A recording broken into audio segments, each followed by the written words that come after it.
Happy that you chose to spend time with us today and learn more about gaining results with social media tactics. Allegra is a full-service marketing and print communications company located right here in Cape May County. We strive to help businesses solve simple or complex problems through our team of experts and creative solutions. We specialize in print, but we do so much more. We have also some additional team members on the call today that I would like to introduce. We have Denise Wien, Allegra's CEO, who is also on the executive board of the Cape May County Chamber. And we have April Astor, who is our social media specialist. April graduated from Rowan University with a Bachelor of the Arts in Advertising and a Bachelor of the Arts in Public Relations. Her philosophy is strategic, creative, and she loves to plan to drive results for organizations.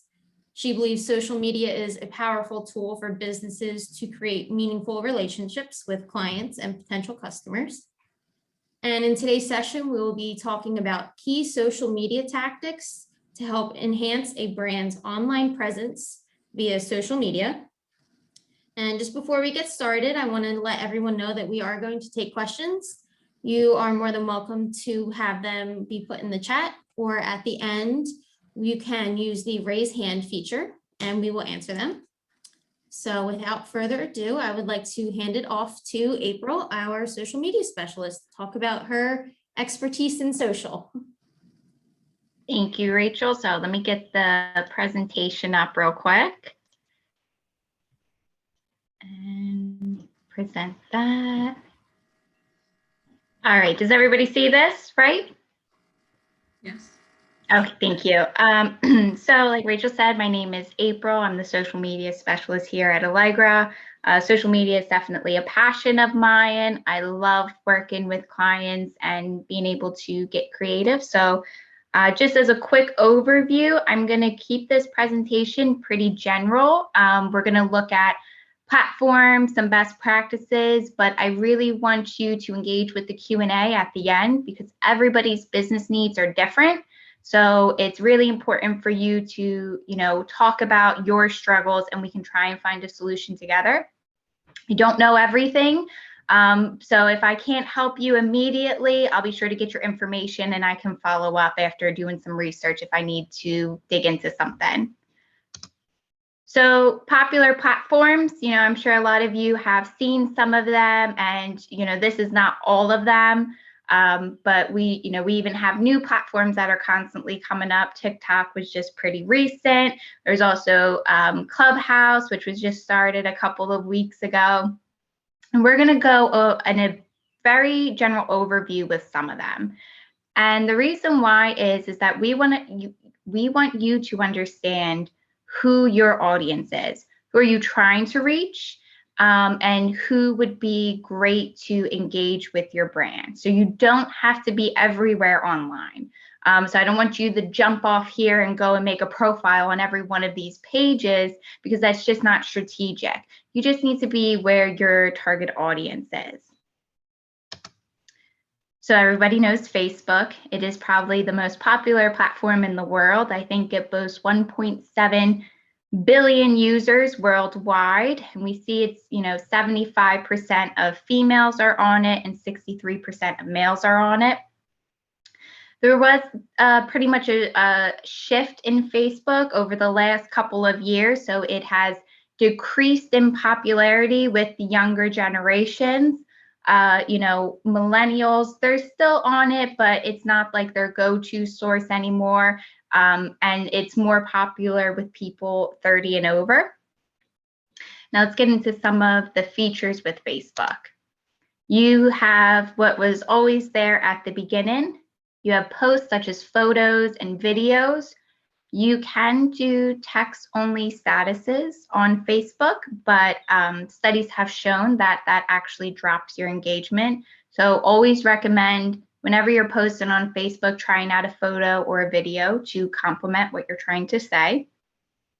We have stories on Facebook. So if you are on it, it's what's right in the top. And these are quick little few seconds. They can be videos, they can be images to share content with either as a personal, in your personal page or on your business page. We have live videos, so you can do a big premiere on it and really unleash like some important news your business is doing or new products your business has. And another feature is Facebook Shop. And if you are an e-commerce brand, you can integrate your store directly into Facebook. So when people go on your page, they can see all the products that you offer. And then there's Facebook events. We saw a big shift over COVID. So events used to be, at least on Facebook anyway, really great for community events, farmers markets, concerts, local things. But now it's even shifted a large way into virtual events for businesses to share what they're doing. That's a quick overview of Facebook. Then we have Instagram, which Facebook does own. So they are, together, and you can, what's really cool is you can kind of see all in one place how each platforms are doing if you are on both. Instagram is very popular with females and more so with your millennial female, like, we're in the city or we have the suburban life. It's very focused on being aesthetically pleasing. So making sure your visuals are there and they're popping and they're really stopping your target audience when they're scrolling. If you look at the ages, we're starting very early on from 13 to 17. And as we get a little bit older, we see the popularity drop down. Now, once again, these are general overviews, so it does not apply to everybody, but it's a good starting point. And, it's very, like I said, it's very visual based. So if you look at some of the features on Instagram, your posts are photos and videos. Now, unlike Facebook, you can't do a text only status. You have to include a photo or a video. You can do stories as well, so they're in the top feature. You can do live videos. You can have, similar to Facebook Shop, if you're an e-commerce brand, you can also integrate an Instagram shop. A new feature that was released a couple months ago was Reels, and this was to compete with TikTok. So these are very short interactive videos. And then you also have Instagram TV. So these are where like your longer videos, your longer content can go and be hosted on your pages. So there's different tabs for each of these on your business profile. And like I said, and I'm going to keep going back to this with Instagram, it's all about being visual. This is really a platform where your photos and your videos are really going to stop the, what marketers say is stop the scroll. So that's going to get me, when I'm scrolling through at the end of the day, what is going to interest me and learn more about your brand. Twitter. This is the start of microblogging. So we see it's very, very popular with younger generations. Once you kind of get over 30, the activity is not really there anymore. It's really a good place to get your news, your updates, and interact with other brands. So it's really focusing on those short sub captions to grab attention and to interact the audience. So the features are very basic on here. You have tweets, which at the start of it years ago, it was called microblogging. You can share photos, videos, and links. You can create a thread and also engage in conversations. The main thing with Twitter is you want to follow what's popular with the hashtag. So for today, for instance, it's Earth Day. And these hashtags are used to bring awareness, bring light to certain situations.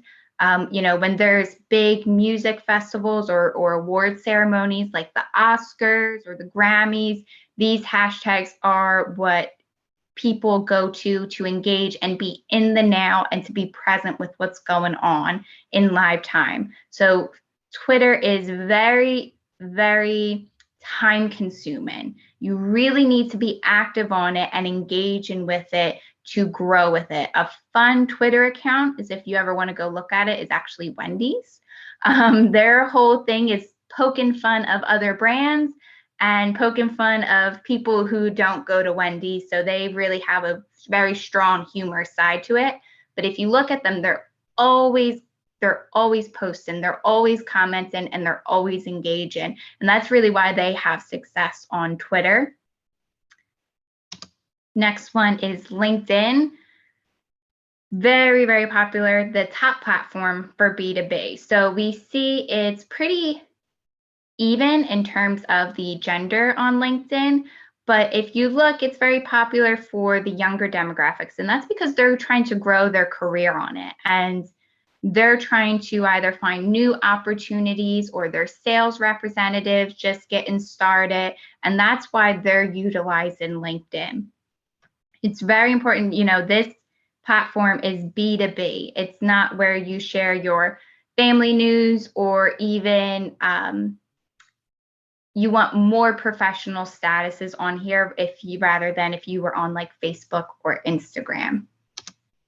So the features are, once again, tying into that professionalism. You can share photos and videos, but you can also share documents and links to your business page, which is really cool. So if you have PDF documents, like if you're a lawyer, this is a really good thing for you because you can upload it and it'll be really nice. You can write articles on your personal page or business page. You can create events on the business page. And a new feature, I think it was about 2 months ago, they actually started doing stories as well. So similar to Facebook and Instagram. I haven't seen it kick off yet. Not many people have been kind of jumping on it, but I also think that could be an opportunity you may want to explore. So just because it's not kicking yet, that means like there's low competition for you. And, there's a great chance to experiment with it. And so it's a new feature once again. They just released that a couple of months ago. And then TikTok, I'm sure a lot of you have children, grandchildren, nieces, nephews, and they're on this very popular platform. Now, when TikTok just started, it definitely was just for the younger generation. So TikTok was a revitalization of the platform Vine, which went away back in, I think, like 2012, 2013. And Vine was really focused on like 10-second videos. So TikTok was kind of bringing in this feature again. And when it first started, it was the younger generation. It was pranks, it was funny videos, it was challenges.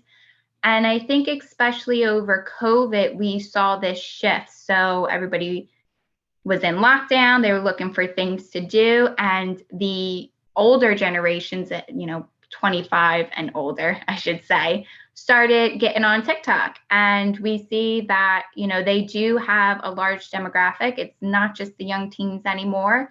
And over 51% of them are making more than $75,000 a year. It's really a great, unique platform to showcase a story. And if you ever go on there, you'll see that whichever influencer or brand you follow, they have, they're providing a lot of value in the content. And I think that's why TikTok has become so popular, because it's just really going through that story and who you are as a brand. But the features are very simple. So maximum 60-second videos, and you can do live videos after 3,000 followers.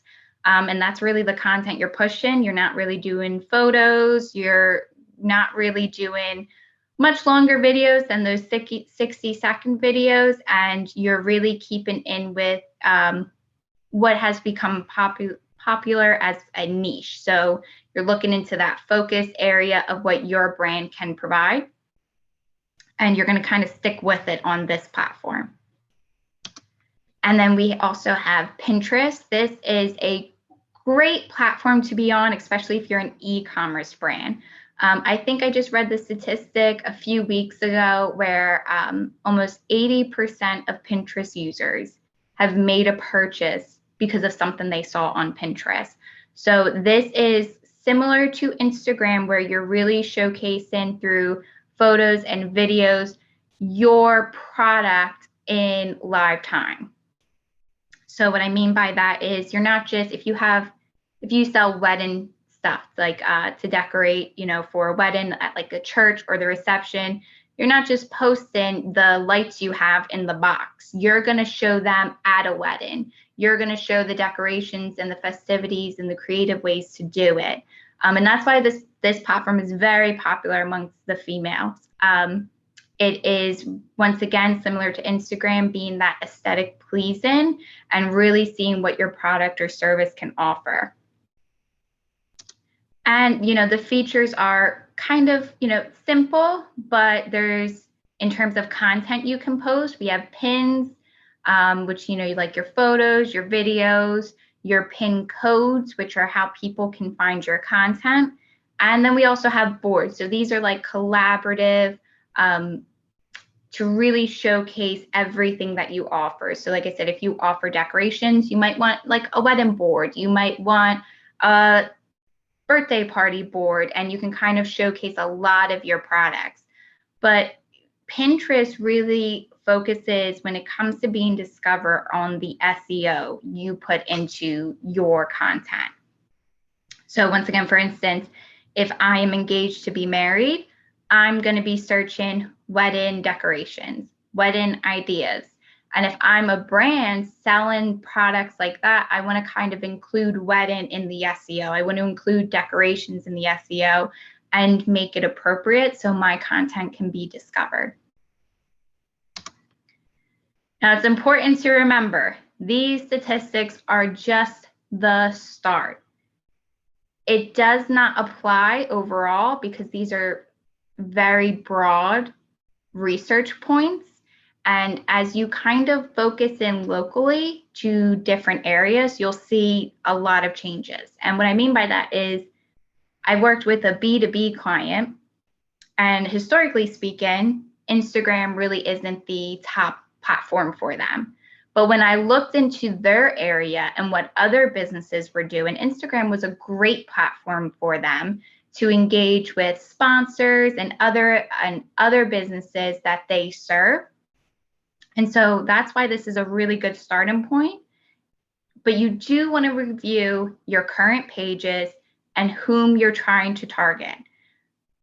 And additionally, understand what's appropriate for your brand.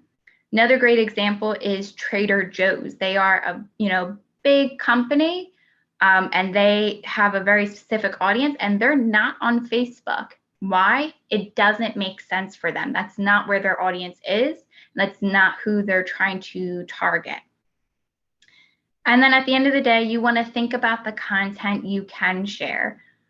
Reason why I didn't go over YouTube is very content heavy. And if you cannot commit to always uploading those videos and always being that influencer, then YouTube's probably not the right channel for you. So think about where your audience is, think about what's appropriate, and think about what you can do. And that's going to give you a good start onto what pages you should go on. And then we also have creating the content. So quantity versus quality. This is a very age-old question, and I think a lot of influencers, you'll see different opinions. Those who believe in quantity, they're going to tell you post 3 to 5 times a day, do this, engage with other brands, comment, like, share, even if it's not good. And they'll say post 3 to 5 times a day so you can see what works, what doesn't, understand your niche. And that just seems like too much to me. I don't have time for that, to go out there and just guess on what's going to work. And I think it's going to damage your brand and your online success in the long run. So we just went over a lot of research, and that's a great starting point. And I think if you have a solid foundation for research, you can go on the quality aspect. So not posting 3 to 5 times a day, but posting 3 to 4 times a week, and make posts that your target audience are really going to be more likely to engage in.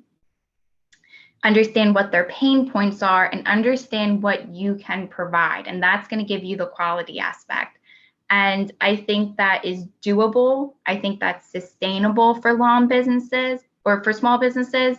And it's a long-term solution. So I believe, and we at Allegra believe, that you should always look for the quality posts rather than guessing and putting content out there that's really going to damage your page's success in the long run. And now we get into crafting the message. So what are ways to get your creative bells going? You can solve a problem. So if you are offering a service for businesses and you're helping them reduce, let's say, liability, that's a problem and you're solving it. You can educate. If you, for instance, are the Cape May County Chamber, we can use webinars to educate our members. You can inspire. Earth Day for today, for example, is a great time to inspire your audience and really get them thinking about what your brand can do. I love this one, show, don't tell, as often as possible. So if you have a cleaning product and you tell me it can get out any stain, well, don't tell me that, show me that, because I have a shirt that has a stain on it and I want to see how it works. So whenever you can, show and demonstrate the value of your product. Keep it short. We're constantly being thrown messages every day, and we want to interact, us as the users want to interact with a lot of brands. And if you're keeping your content long and it's too much, I'm going to scroll past it because I have 10 other brands. I want to see what they did today. And find ways to integrate your product or service while being relatable and authentic. So I'm going to go back to Earth Day today. We at Allegra, we pushed out our services for, saving the earth. So we offer reusable bags, we offer reusable masks, and we offer these to small businesses. In addition, not only did we solve a problem, okay, businesses want to be more eco-friendly, they want to offer more reusable products. We also educated. So in our little post today, we said that almost 75% of consumers want a brand that makes eco-conscious decisions. So we did 2-in-1, and we brought it back into a popular time, which is Earth Day. So that's appropriate for our brand. We can solve a problem and we can also educate. So think of ways where you can integrate your brand into very popular things that are going on in real time. Tips to stop the scroll. So like I said, I'm scrolling a lot. I'm on a lot of platforms for a lot of reasons.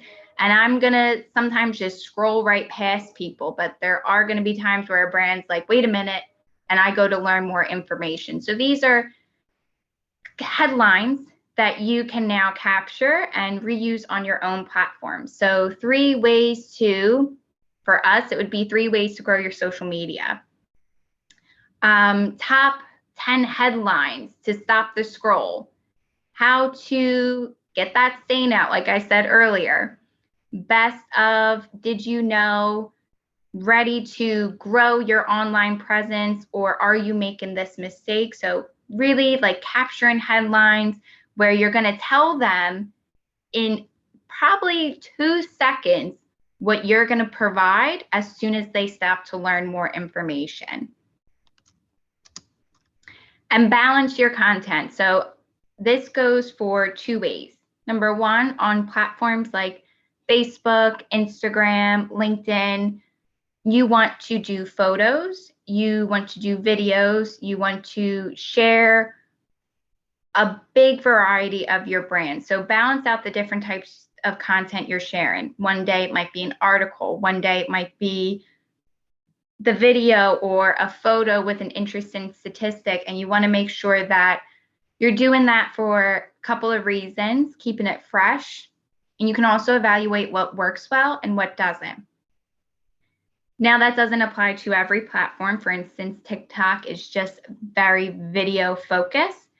But what I also mean when I say balance your content is balance what you're posting. So you should not always be posting, buy my product, buy my product, buy my product. That gets old and people aren't going to engage with that. Because remember, it's about them, not you.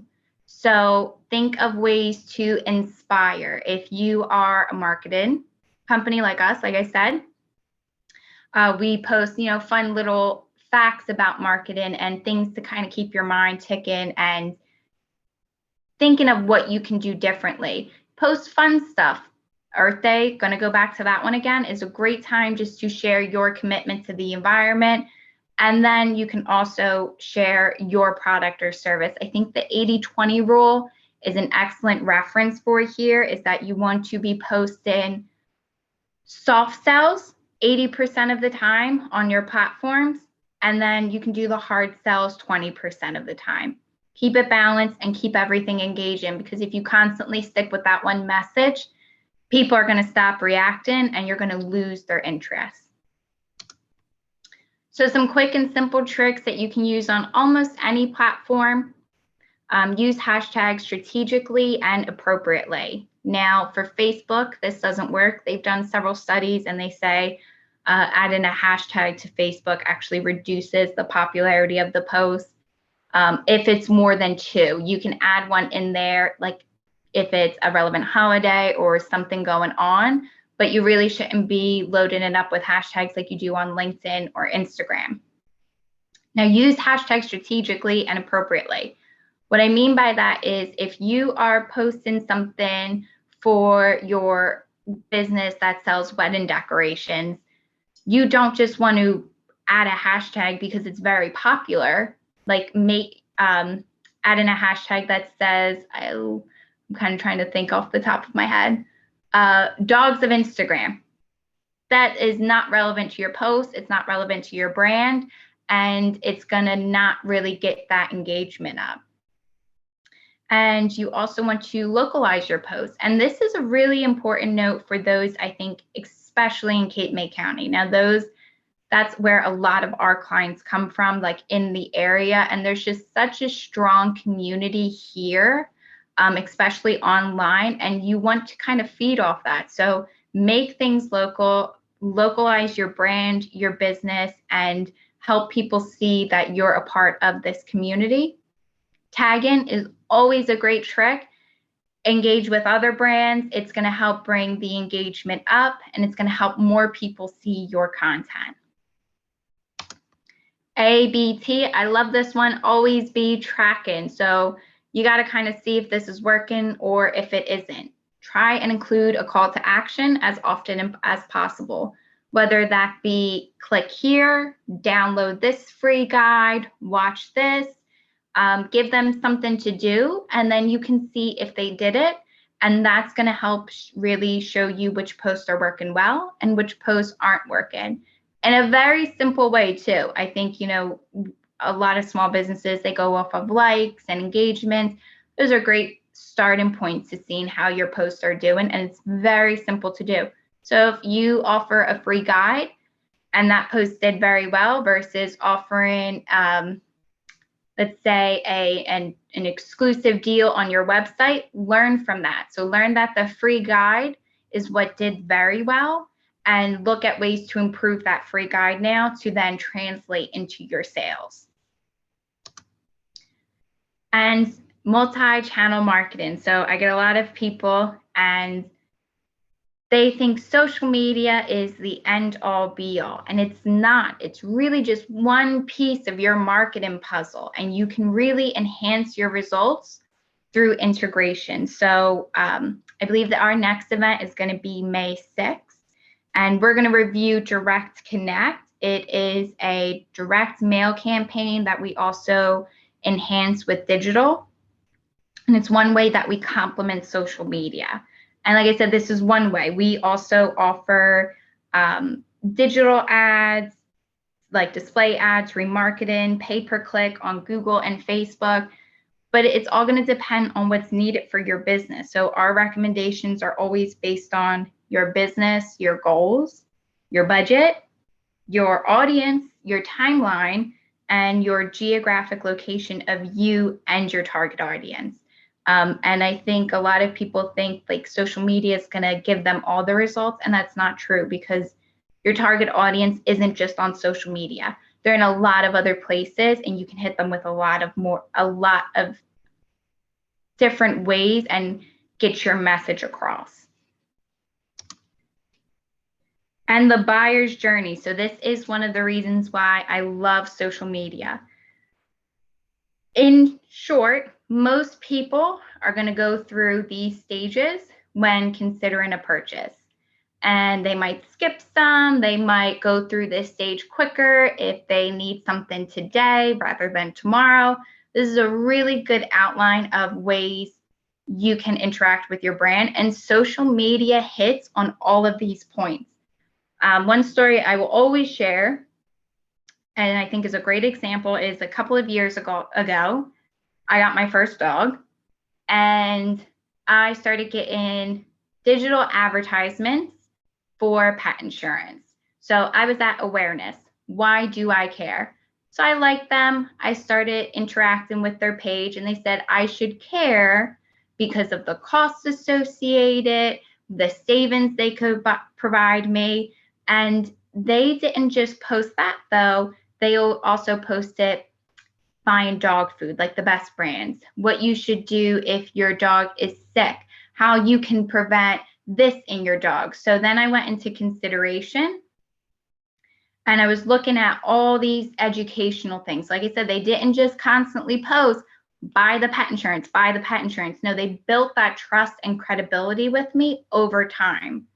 So then I was ready for purchase. Why should I buy now? Well, my sister went to the vet, and it was a very expensive vet bill. And I went on that night and I purchased pet insurance. Why? I already had a brand I knew and trusted, and they built that credibility with me. Retention, I'm still engaging with them on social media, and they're still making sure I'm a valued customer. And social media is one way that they do that. And now I'm an advocate for them. Whenever somebody gets a new puppy or kitten or any type of pet, I tell them to go here and look at it and how much I love them. And I always refer back to their social media pages. So their social media pages were with me every step of the way until I was ready to purchase. But more importantly, they stayed with me. So then they in turn turned me into a brand advocate. And what else it does is, when I engage with them on social media, my friends now are more likely to see that. So my friends see that I like this pet insurance company. My friends see that I'm sharing their articles and their tips and their information. So social media is so powerful if you just give the time to it to build that trust, credibility, and those online relationships that are going to translate into sales for you. And it's a marathon, it's not a sprint. So this is an example of one of our clients. So we started their social media back in 2020. And after our first season with them, we looked at results from 2019 compared to 2020. And we saw that we were getting their posts viewed more, we were getting more engaged users every day, and we were having a better average reach daily. So this is an overall, by staying on a consistent schedule. And that was really key here, and sharing content that was appropriate. During their first year and no paid advertising on the platform, their Instagram page reached over 100 followers for the summer and achieved a total of 7,593 post impressions. Instagram, kind of once you get over that 100 mark, it really just comes in very quickly, and they're already on their way. They should be at 200 followers within, hopefully, I would say 2 months by now. And click results. So remember what I said, ABT, always be tracking. So these links, so this was a hotel client. They went to different pages, whether it was Book Now, it was their specials. So these links 1, 2, 3, and 4 outline certain areas of their website. I then pushed the user to. miscellaneous links were things to do. And that was important for the brand. And it just showed still that we were engaging to the target audience. And clicks are a great way to track your performance and to get people off of social media to your website to learn more about you and your brand.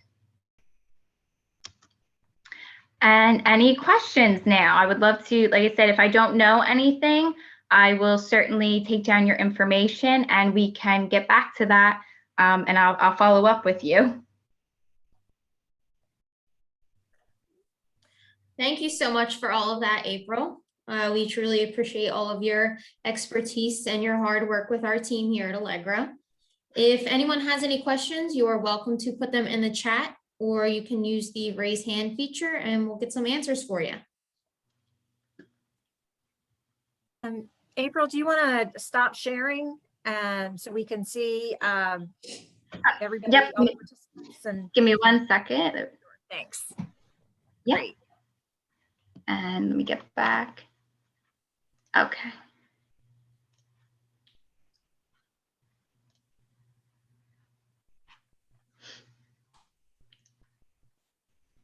Okay, we have one question from Joe. I'm sorry, I'm gonna say this wrong. Molyneux.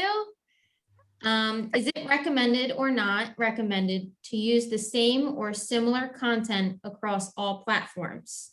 Will using the same or similar content look too duplicative if there are common followers on multiple platforms? No, so it depends on the platform, and that's really what you got to understand. So Facebook and Instagram, for example, they really share a lot of the same followers. So sharing content on Facebook and Instagram is completely fine. Where it may not be a good idea is that, like I said, dependent on your business would be, for instance, LinkedIn. So if you offer, I'm going to use an example of financial services. Facebook and Instagram are going to be great to target the individual, where then LinkedIn would be great to target the business. So if you take something from LinkedIn where it's very business focused and you're trying to capture other businesses to put on Facebook and Instagram, that may not be appropriate. So once again, it's just going back to who you're trying to reach and what your business is solving. Joe, do you have like, can you give me a little description of your business? Well, actually, it was a general question. I thought it would be helpful for everybody. I thought other people might be asking that same question, because I know, it's easy on Instagram and Facebook to just click one button on Insta and it'll automatically post to your Facebook. So that's a great point there. I do not recommend doing that. Well, so that was part of my question, because it looks like, it's kind of duplicative is the word I used. And I thought, you really don't want to sour people saying, well, I'm getting the same information on both platforms, Well, so, so that great point. So just because it's on Facebook doesn't mean I'm going to see it. I may see it later on Instagram. So I think it's great to push your message out. It's also about what's appropriate. Now, you made an excellent point of just posting the same thing, the exact same thing to Facebook and Instagram. And I do not recommend that, because you want to make it appropriate for each platform. Remember how I said Facebook, you don't use hashtags, Instagram, you do. So it can be the same content, the same message, but you want to make sure it's appropriate to that platform specifically. Another great tip is, if you're on Instagram, one thing that really helps is adding a location to your post. And that's just once again, simple, quick trick to kind of help get you that engagement up. So great question, but it really depends. Yeah, it depends too on, that post. So you want to, even though you might be using the same photo, the same video, the same message, you got to make it appropriate for that platform. Thank you for that answer. That was great. Thank you. No, thank you. Okay. Does anybody else have any more questions? You can use the raise hand feature, or you can type it right here in the chat.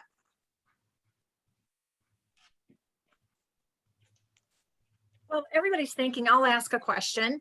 So the chamber, we have 3 pages that we use to offer to basically everybody. Is not just our chamber members, but everybody to post information. And we started it with COVID. Cape May County Dining, Cape May County Shopping, and a new page, Cape May County Employment, so that the business community can promote, basically, all their specials or whatever, and now job openings and job seekers to help fill jobs or find jobs. But mostly in the dining page, we do have to monitor. We have group rules, and sometimes there are bad actors. So what's your best advice for when you have to play, you have to monitor that, and sometimes you even have to remove people from a group for breaking the rules. This isn't very known, so maybe you and I can touch base later. You can actually integrate in your page a list of banned words, and you can put these words in, and then anytime somebody comments, it's actually they'll think it went through, but it's not going to be public. So that can help you kind of manage that a little bit better. It's not going to catch every single one, but that might help you filter a lot, so you're not spending so much time, dealing with those bad apples. That's a great tip for Facebook. And I would also say, when it comes to dealing with negativity, if somebody gives you like a bad review or something like that, get that off the public page. And what I mean by that is send them a message and say, we're very sorry to hear this. Don't admit fault, but say, we're going to send you a private message. And that's going to showcase that you are engaging, you're responding negatively, you're not admitting fault. And then that way you can take them into a more private setting and deal with that and deal with the issue, like I said, without admitting fault. But people just see the positive, that you're dealing with the negative feedback. So are you the bad actors, it's more like people just commenting negatively and things like that? Yes, well, but a lot of times it's now a conversation between, someone says, well, I didn't like the chicken parm at this restaurant. And then, it'll just go on. And of course, it's not about us. They're commenting on another business.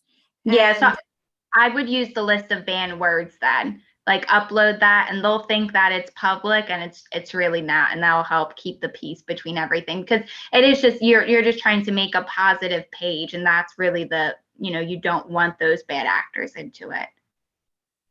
Thank you.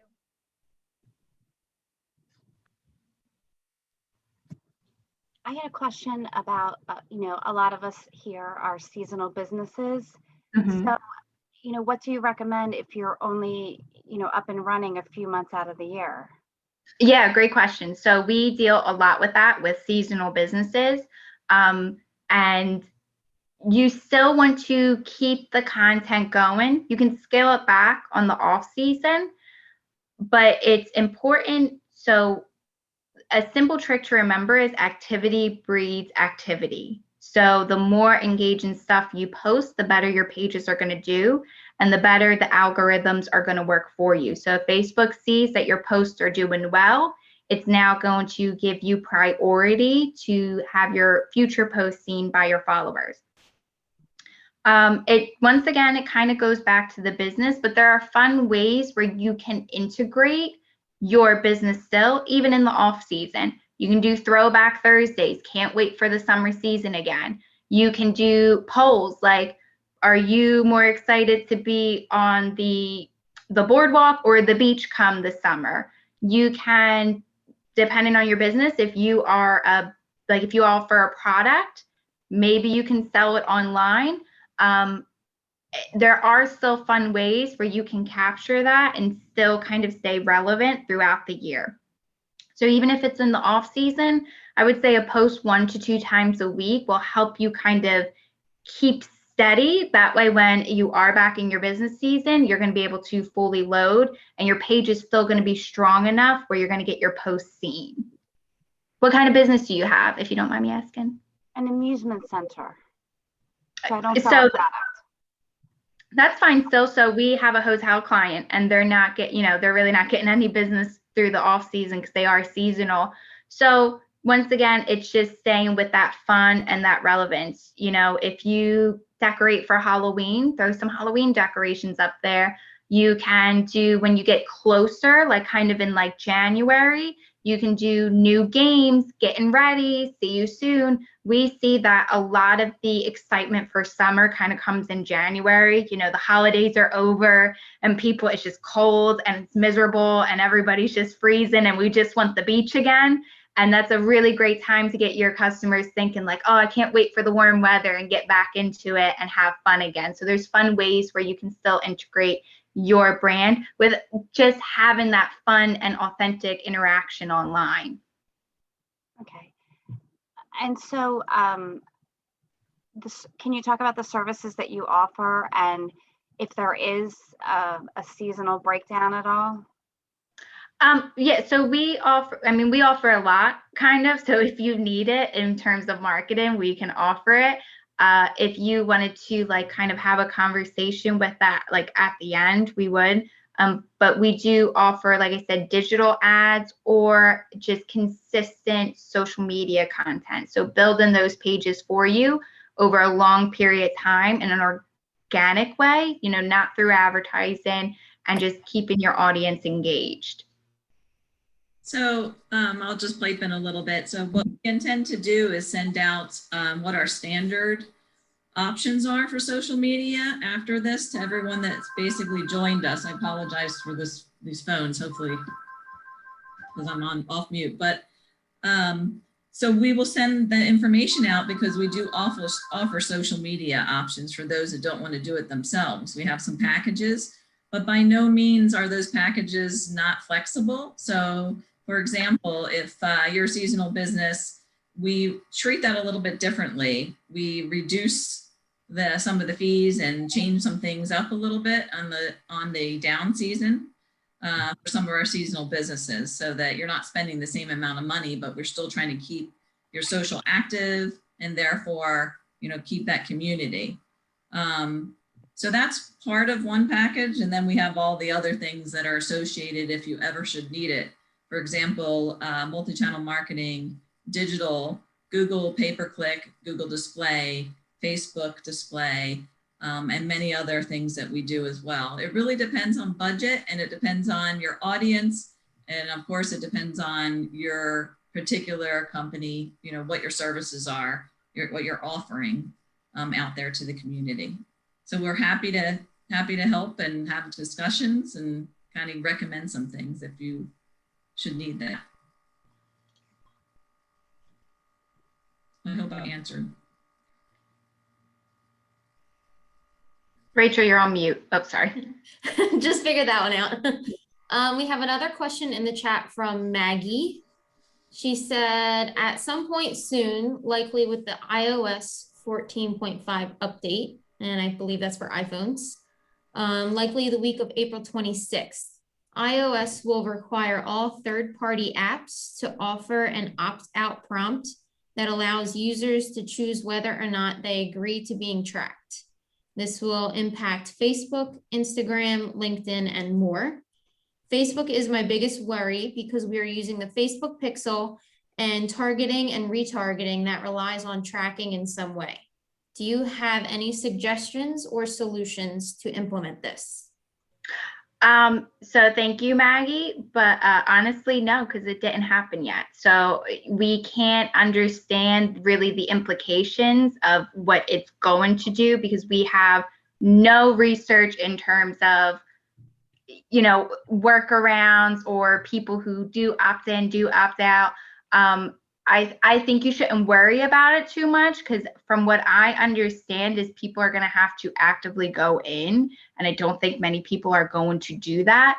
But it is going to be interesting to see, but it hasn't happened yet. We don't know the back end of anything, so there's no recommendations that we can give at this moment. But I honestly don't think it's going to be worrisome. I think we're going to see a little bit of a battle between these social media platforms and Apple, because they depend on this stuff to make that's how they make a majority of their revenue, is through you having successful advertising too. So I don't think they're just going to let this slide, but we'll have to kind of wait and see when the updates come out, and then really further evaluate what's going to happen and see how it's going to impact things like the Facebook pixel and retargeting. Yeah, I will say too that Google is constantly changing the rules as well, and we have to keep up with it constantly to see how we need to change when we optimize a lot of our promotional digital marketing constantly because of that. So it really is, when it gets implemented at that time, how we are going to react to it and change what we're doing. And that's our job as far as marketers, how to potentially optimize or get around those things. So we're constantly watching that and making changes.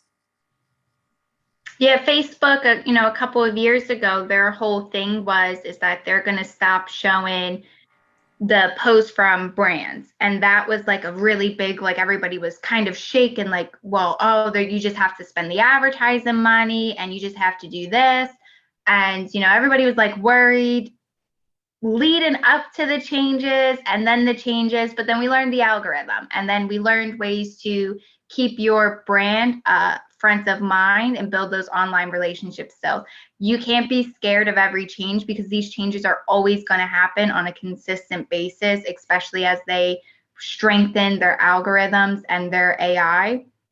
But it can be fun too. So that's a really cool thing of it, as well as that these things can benefit your business as well. So don't think about every single change as, I got to learn something, or how is this going to impact? Think of ways you can, proactively change your business and your content and build your brand still. A majority of them are going to benefit your business. Okay. You're welcome.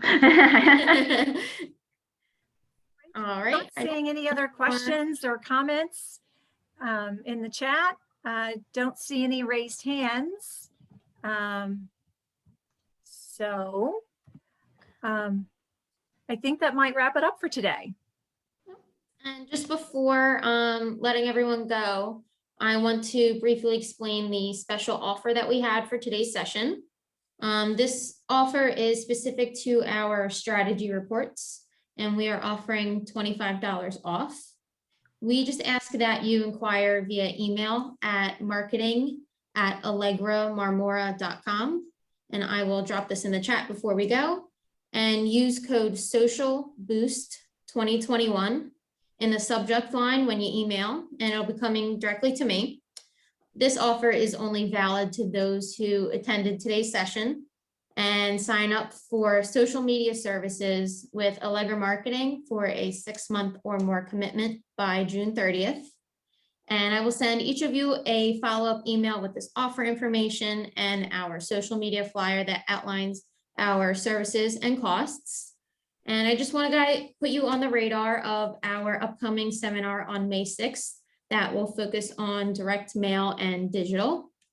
And just to close out, I want to give a special thank you to everyone who joined us today, and extend a very special thank you to Vicki, John, Brigida, and Allison at the Chamber for all of their hard work and allowing us to share these tactics with you guys today. Thank you, Rachel and Denise, and all of you for joining us today. I know I've learned a lot. Social media is definitely an area that if you don't stay on top of it, you're going to be behind. And so I really appreciate you bringing us this program. It was very, very insightful. April, you certainly know your subject matter. And I'm looking forward to the May 6th presentation as well. So that's going to be great.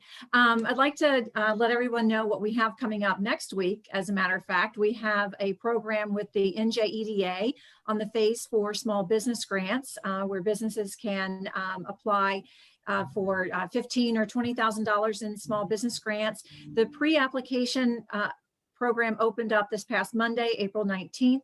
You do have to pre-apply, pre-register And that pre-registration is open until April 29th.